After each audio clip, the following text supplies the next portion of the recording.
from EV Installations, and today we're going to talk about load management. Let's get started. One of the most common questions that we get asked is how do we stop the building's power being tripped when we install electric vehicle infrastructure? The answer is what we call load management. So load management is essentially a way of distributing your building's available power to the EV charging stations to ensure that the circuit is never overloaded. Let's look at a simple example to understand it a little better. Say your building has a total of 100 amps of power available. If the current amenities and the residents' usage takes up 80 amps of that power, then you'll only have 20 amps remaining for EV charging. So 100 minus 80 equals 20. So what load management does is it evenly distributes this available 20 amps to all the EV chargers that are in use. So if there was only one charger in use, then it would get the full 20 amps. But if there was two chargers in use, then this would get split evenly and they would get 10 amps each, and so on.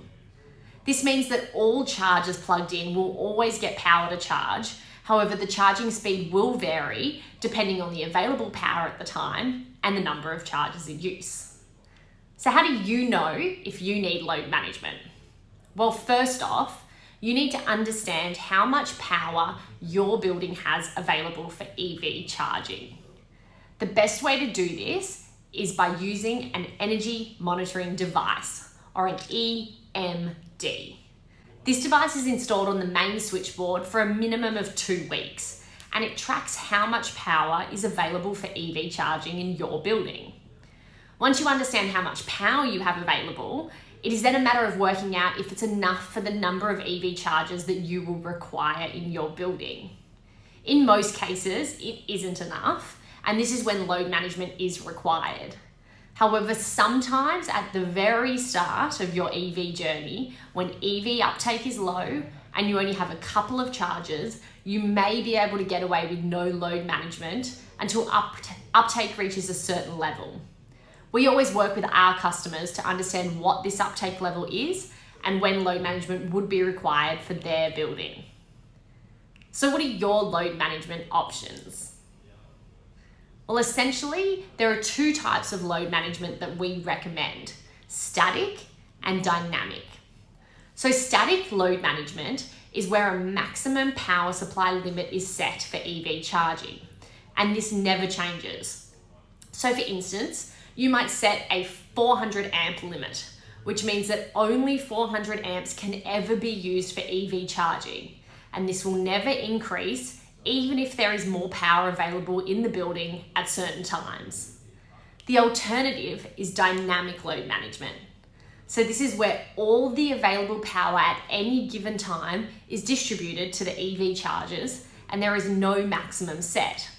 So in off-peak times, when more power is generally available, you will get more allocated to the chargers. However, in peak times, when the building's consumption is at its highest, there will be less power for charging.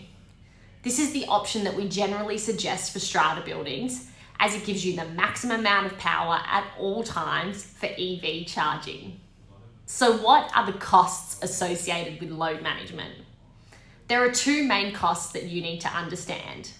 The first is the cost to the owner's corporation. This involves installing a load controller on the main switchboard to control the power distribution to the EV chargers.